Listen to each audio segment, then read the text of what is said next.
Já comprou todas as prendas de Natal? Lembrou-se da sua? Estamos a oferecer 40 passes anuais da Zone e um deles pode ser seu. Assine hoje até 55% de desconto e habilite-se a ganhar.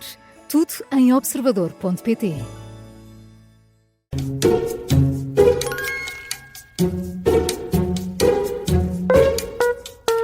E este som não engana. Começa agora mais uma comissão de inquérito nas manhãs 360. Hoje é nosso convidado Diogo Feio, advogado e antigo dirigente do CDS. Seja muito bem-vindo aqui à Rádio Observador. Bom dia. Olá, bom dia. Bom dia, bem-vindo. Deixem-me só relembrar-vos que uma pergunta certa são 5 pontos.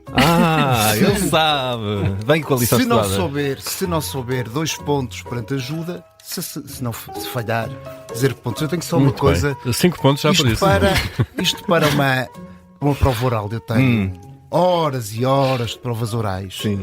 Deviam estar todos juntos em paralelo. O ambiente não podia ser assim tão descontraído. Devíamos ter uma toga. É só para enganar, isto é só para enganar. Isto é só em provas de doutoramento. Mas de qualquer maneira. Isto é demasiado. Isto é muito amigável. Dar aqui nota, exatamente. E já assisti, tal como nas provas orais, a quem discuta em relação às perguntas, a quem aceite, a quem não saiba todo. Muito assíduo.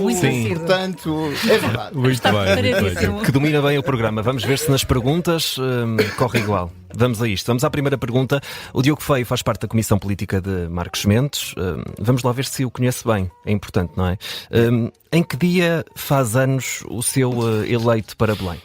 Setembro 6. Certeza? Setembro. Peraí.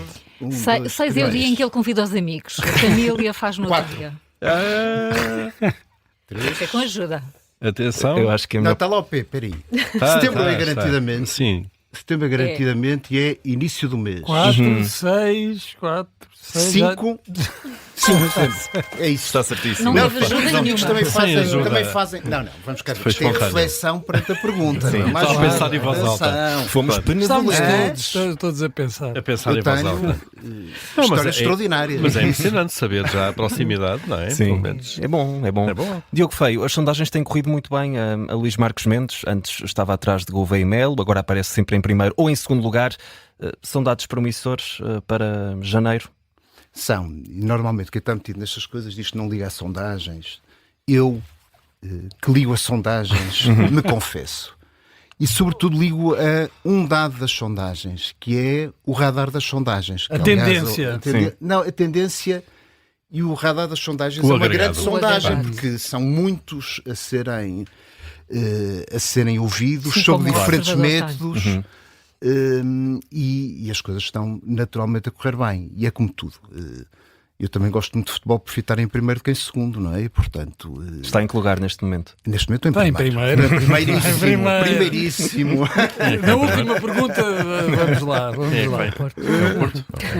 Sim. O Paulo é tão Paulo- modesto. o Paulo- O Paulo Faz faz sempre de conta que não sabe nada sabia. sobre O Paulo futebol. dá Eu ontem sempre... tive Não. distraído. Dá sempre um aspecto muito saboroso aos programas de futebol em que participa. Sim. Porque está sempre Acrescenta, numa... Paulo Acrescenta acrescenta. imenso, É um toque acrescenta sempre imenso. especial. Não, mas em relação às sondagens, eu acho que isto é o resultado natural de Luís Marcos Mendes não estar a inventar durante a campanha. É o que sempre foi, as pessoas conhecem-no bem, tem anos e anos de televisão, de exposição, e portanto uma coisa é certa, se depois do dia 8 de fevereiro, porque não será a primeira volta, Luís Marcos Mendes for eleito Presidente da República, não vamos ter surpresas.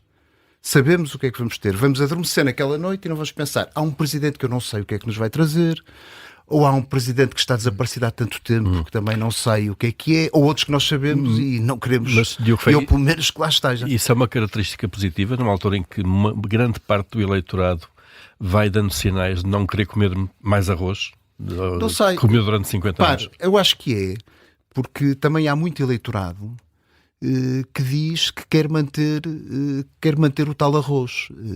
Se nós somarmos uma coisa muito simples, as votações que PS e PSD vão tendo em várias eleições legislativas, autárquicas, nós temos aproximadamente 60% do eleitorado que diz que não quer propriamente soluções radicais e mudanças de república e soluções mais extremas. Portanto, é evidente que esse eleitorado pode estar bem representado em Luís Marcos Mendes, com a grande vantagem que eu disse há pouco, é uma personalidade que não nos vai trazer surpresas, e havendo até um aspecto interessante, porque se dizia muito, é um comentador. Pronto, eu também comentador me confesso em relação a essa matéria, mas os comentadores também podem ter a capacidade de ter adaptação ao lugar de candidato e ao lugar de presidente. Eu até acho que Luís Marcos Mendes será muito melhor presidente até do que candidato, e não está a ser um mau candidato. Mas disse há pouco que Marcos Mendes não tem inventado. Quem é que tem inventado dos outros candidatos? Vamos ver, quando eu tenho um candidato, ou assisto a um candidato que almoçou com André Ventura para perceber as ideias políticas de André Ventura, acho que são conhecidas de todos, se diz entre o PS e o PSD, acaba num último debate a assumir-se como candidato para a área do Partido Socialista. Eu diria que isto até foi beber um copo com o líder do CDS. E foi beber um copo com o líder do CDS e, portanto, tudo isso são coisas que a mim não me trazem propriamente muita tranquilidade em relação ao futuro, assim como só devo para os dizer, mais distraídos, falamos Gouveia e Mel. Não, mas quer dizer, estamos na Rádio Observador, não estamos distraídos. Se tínhamos distraídos. Depois, por exemplo, João Coutinho de Figueiredo, em certos momentos e com afirmações que faz, eu acho que aparenta muito o discurso de André Ventura. Para mim é uma coisa espantosa também. Escolheu esses dois candidatos porque são aqueles que podem roubar votos a Marcos Mendes. Não, posso falar de outros. Mas o facto de ter escolhido esses dois em primeiro lugar é revelador que podem ser aqueles que mais ameaçam a votação de Marcos Mendes, ou não? Não sei, acho que outros também podem, porque, vamos ver, Luís Marcos Mendes tem, e numa primeira volta isso é muito importante, um eleitorado que é aquele eleitorado composto desde logo pela AD, PSD e CDS, que tem tido votações na ordem dos 30%, 35%, o que daria tranquilamente para ir para a segunda volta, e pode, aliás, não ter parte desse eleitorado que vai na mesma à segunda volta, mas eu vejo eleitores do Partido Socialista também a poderem votar em Marcos Mendes, eleitores daqueles que vieram da abstenção e agora estão a participar noutros partidos, olharem e verem que realmente não quero, aqui eu não quero surpresa, ou aqui eu não quero o candidato em quem votei. Isso pode suceder. E, portanto, eu acho que tem um largo espectro de potenciais votantes numa história que vai ter duas. Aliás, como o podcast da Rádio Observador bem demonstra em relação a 1986, nós tivemos uma história até à primeira volta e depois temos uma história à segunda, com a curiosidade até de ter possivelmente existido, eu não votava na altura, terem existido eleitores de centro-direita que foram votar em Mário Soares para ele passar à segunda volta e que depois foi muito tático. Foi tático, só que se calhar depois arrependeram-se, porque com grande probabilidade, isto é difícil de fazer, mas teria sido uma segunda volta bem mais fácil para Freitas do Amaral contra Salgado Zanha do que contra Mário Soares, que era mais moderado. Diogo Feio, antes de avançarmos aqui para a segunda pergunta, falávamos aqui de candidatos. O CDS declarou apenas há 3 semanas o apoio a Luís Marcos Mendes. Se Paulo Portas fosse candidato, estaria do mesmo lado? Ou seja, as coisas são o que são, os candidatos foram avançando, os espaços foram-se perdendo. Eu tenho uma admiração muito grande por Paulo Portas, trabalhei com ele muitos anos, foi a pessoa que me disse uma coisa muito curiosa, porque quando eu fui eleito líder parlamentar, há um lugar no plenário em que se senta o líder parlamentar do CDS. E ele no dia anterior diz-me: este lugar amanhã é teu. O que é uma coisa que dá um friozinho na espinha, mas ao mesmo tempo uma confiança. E, portanto, uma amizade muito grande, um político que em Portugal pode ser e pode continuar a pensar em ter várias participações. As circunstâncias não levaram a isso. E eu apoiei, já no verão, o Luís Marcos Mendes. Desde logo, para mim, era difícil de compreender estar numa coligação entre PSD e CDS e não ser o candidato da coligação, e neste caso daquele partido que é o motor da coligação, que é evidentemente o PSD, que fosse outro a ser apoiado. Eu sou muito aliancista e, aliás, sou muito confederador no espaço do centro-direita. Eu gostaria que um dia em Portugal pudesse haver uma grande frente eleitoral com os partidos moderados à direita, que incluem o PSC, o CDS, que inclui também a Iniciativa Liberal. Continuo à espera, sentado é certo, mas com alguma esperança que isso vai poder acontecer um dia. Muito bem.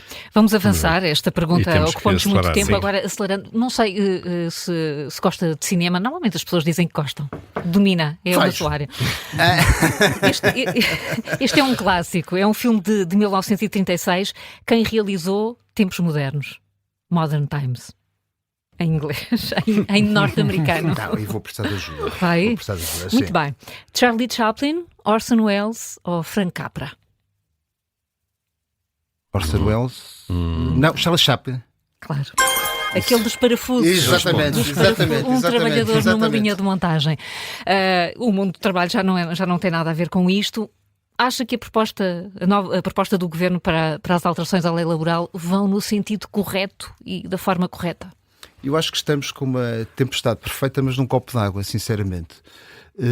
Parece-me que houve uma antecipação das formas pelas quais, desde logo, a UGT parte para o protesto. Eu quero muito que haja um acordo na concertação social que inclua a UGT. Acho que é importante para esta legislação do trabalho. Falando com amigos meus mais liberais, acham que esta proposta é extraordinariamente conservadora. A discussão inicial é feita sobre temas que não fazem sentido. Por responsabilidade do Governo, ou não? Por responsabilidades várias, mas vou dar um exemplo. Portugal tem o regime mais liberal em relação à alimentação entre os Estados da União Europeia. Os 2 anos. E nós estamos precoces. aqui, exatamente. Em Espanha, o máximo de 1 ano, noutros Estados, os máximos de 6 meses, nos nórdicos pode chegar aí, mas sob acordo. E nós estamos enredados, como se fosse uma quebra total da nossa civilização, o fim da democracia cristã, como eu já ouvi algumas pessoas da comunicação social dizerem, por uma questão como estas. Quer dizer, é isso que eu não compreendo. A questão da contratação fora o outsourcing. Eu não estava a querer usar o termo em inglês, mas de qualquer maneira estava aqui a encontrar. Sabem bem. A questão do outsourcing muitas vezes pode ser um instrumento que dá flexibilidade à gestão das empresas e que pode gerar mais emprego para dentro da empresa. E nós estamos a fazer disto um papão absoluto. É como tudo, eu lembro muitas vezes, o meu pai era advogado, trabalhava sozinho e tinha um quadro com dois fenos de 2 lados, 2 burros com uma corda a puxarem cada um para o seu lado, até que eles acordam e vão primeiro comer o feno a um lado e depois vão comer ao outro. E, portanto, é isso que eu acho que é... não estou, evidentemente, a qualificar aqui os sujeitos que estão a participar, mas, de qualquer maneira, aquilo que eu estou a dizer é uma coisa muito simples, é que nós vivemos excessivamente numa fase em que não olhamos para a necessidade de acordar. E ainda por cima, quando temos uma matéria que envolve a concertação social e 3 grandes blocos de natureza política, como neste momento temos, vai ser muito importante ter acordos que eu espero que sejam o mais amplo possível. Muito bem. Vamos avançar para a terceira pergunta. Quantos pontos até agora? 7 pontos. Que político francês é geralmente considerado o pai da Europa, o arquiteto da unidade europeia? Jacques Delors. Vou-lhe dar 3 hipóteses, pode ser? Não, mas espera aí. Não. Está bem. Pronto. Não, Jacques Delors foi o... Mais tarde, mas antes da criação da... Já sei, depois... Jean Monnet. Jean Monnet, está certo. Há muitos pais, por acaso. Há muitos pais. Todos querem ser. Mas na origem. O Parlamento Europeu sabe que há muitos pais da Europa e, portanto, a coisa não é fácil. Sim, há uns que são mais quando a Europa já estava lançada. Já que tem o mercado único. Exatamente, é a questão do mercado único. 12 pontos, não é? 12 pontos até agora. A Europa está perante um momento decisivo da sua existência. O Diogo Feio, como é que olha para todo este processo da construção europeia até chegarmos a este momento, que parece ser decisivo até por causa do conflito da Ucrânia, não só a nível económico também, mas muito pela questão do conflito ucraniano. É um momento decisivo para o futuro da Europa? Sendo que a Europa tem a curiosidade que vai vivendo constantemente momentos decisivos. Quando estive no Parlamento Europeu entre 2009 e 2014, estávamos em plena crise financeira. Foi a altura dos resgates, claro, ou bailouts, como quiserem. Que os nossos ouvintes percebem bem. E achava-se que era o grande desafio que a União Europeia ia ter pela frente. Ora, este é um desafio muito maior, porque a União Europeia faz, e bem, uma integração de natureza económica. A moeda única é relevante. Continuo a achar que se fez a casa pelo telhado, porque uma moeda única, sem a capacidade de endividamento comum que seria necessário, sem um governo comum que seria necessário em relação ao euro, é uma coisa muito complicada, e nós vamos sentindo isso. E deveria existir tudo isso. Agora, neste plano da defesa, da política externa, isto gera maiores dificuldades, porque a Europa já não é um grupo de 6, é um grupo de muitos, e de muitos a pensarem de forma diferente e com realidades completamente distintas. E temos as circunstâncias dos Estados a leste da Europa que pensam de uma maneira, nós aqui a sul pensamos de outra completamente diferente. As coisas que me fez muita impressão foi uma vez numa reunião do PPE, uma zanga entre uma discussão entre um deputado, e estamos a falar do PPE, alemão, e uma deputada grega, em que se falava de invasões e entradas de militares em Estados. Estrasburgo é precisamente isso, foi França, foi Alemanha. Nós não temos essa noção, por exemplo, aqui em Portugal, achamos sempre que é uma coisa muito longínqua. Agora, tudo isto exige uma integração muito grande, vai haver negociações que eu acho que são relevantes. Era importante que a Europa, porque o problema é na Europa, ganhasse uma preponderância maior. Eu acredito que pode ser essencial para a estabilização e a paz. Não que alguém na Europa esteja preocupado em ter o Prémio Nobel da Paz para o ter posto num armário qualquer e dizer eu tive este prémio. Muito bem. Diogo Feio, vamos seguir em frente. 12 pontos agora. Eu acho que esta é de bolso, de facto. Em que ano entrou em vigor o IRS? E o IRC, aliás, e uma série de outros impostos. 1980 e 1980 e... Foi a Cavaco, 1989...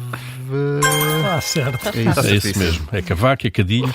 É Cavaco, Cadilho. E por aí fora. E uma alteração muitíssimo importante nos nossos impostos. Eu falo para alunos que não fazem ideia do que é o euro, mas também não fazem... Nós aqui também não fazemos imposto de transações, o imposto profissional, claro, e essas coisas todas que tínhamos. Foi um simplex quase, não foi? Não, foi um simplex muito relevante. Mas portanto, agora temos complexo no meio desse simplex, não? Temos, Paulo porque está ao máximo nas trocadilhas. Porque não, por uma questão muito simples. Eu nos primeiros... é que ela é simples. Eu nos primeiros tempos em que eu trabalho nesta área, dou aulas nesta área, e então era um divertimento que era o de se ir pondo nos códigos os papeizinhos com as alterações. Ui. E portanto eles depois iam engordando. Claro. Neste momento isso já não existe, mas o que é que criamos? Criamos benefícios que são relevantes numa determinada altura, depois os benefícios vão ficando, depois altera-se um bocadinho há dezenas de benefícios no IRS, as regras, e eu percebo bem que para um contribuinte português não seja nada fácil perceber o funcionamento do IRS, e o desconhecimento da lei não aproveita a ninguém, mas eu devo dizer que não é nada uma tarefa evidente. E para uma resposta rápida, o que é pior? É termos uma carga fiscal que pode ser elevada, ou termos um sistema tão complexo que leva toda a gente a perder muito tempo? A carga fiscal elevada é sempre importante. Eu diria que todos nós estaríamos satisfeitos com uma carga fiscal mais baixa, mesmo que as coisas fossem complexas. E, portanto, mas seria bom caminhar nos dois sentidos. E tenho visto da parte da Secretária de Estado e do Ministro alguma preocupação quanto a essa matéria. Mas anda tudo muito devagar, nomeadamente na descida da carga fiscal. anda ao ritmo possível. Nós já tivemos este acordo do IRC, já tinha sido assinado por António José Seguro quando foi secretário-geral do Partido Socialista, e não foi possível porque depois houve uma alteração no Partido Socialista e decidiu que se tinha que reverter tudo. Não é fácil, e depois temos impostos em que isso ainda mais complexo como por exemplo o IVA, que são impostos com regras que vêm da União Europeia que determinam muito aquilo que nós podemos fazer. E, portanto, nem sempre o Estado português tem uma liberdade total em relação a esta matéria, ao contrário daquilo que se julga. Vamos terminar com coisas verdadeiramente importantes. Portanto, vamos com, podemos ir aos 17 pontos. Não é? Podemos ir aos 19 ou aos 22. Ou então ficar nos 17 também. Isso não está em cima da mesa. Arrancou muito bem, vamos ver se chega ao fim bem. Qual o clube francês que o atual treinador do Porto, Francesco Farioli... Nem dá hipótese. Nem deixa acabar. Muito bem. Isto está a pedir um 6, não é? 5. Com aquela entrada e tudo, isto tinha uns pontinhos. Por falar em entradas, está animado com esta entrada, este começo da época do Porto? Estou agora. Isto é preciso sempre ter os pés bem assentos na terra, ainda por cima falando de futebol ainda mais, a não ser quando se vai marcar golos de cabeça.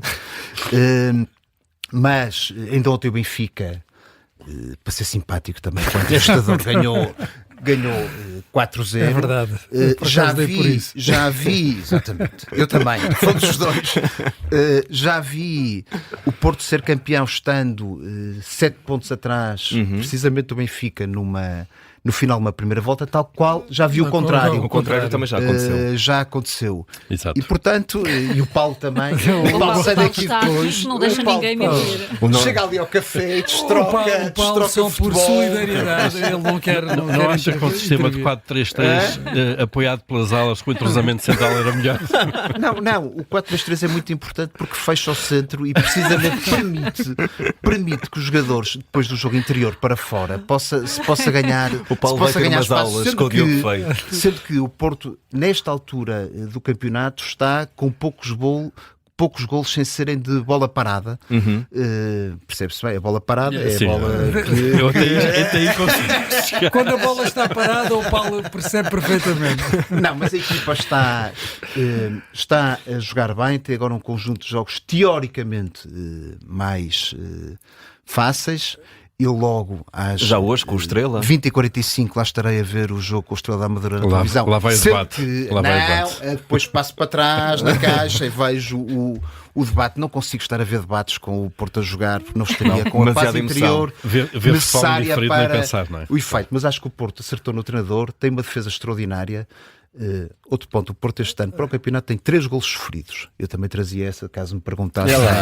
27 golos marcados, 24 de gol average. Bem, isto começou bem e acabou melhor. Sim, vamos ver se acontece o mesmo ao Porto. Muito preparada, mas estou está animado, já se estou viu. animado, satisfeito. Agora vamos ver se isso se vai manter. Pronto, o futebol é uma dimensão de uma vida que tem muitas coisas importantes.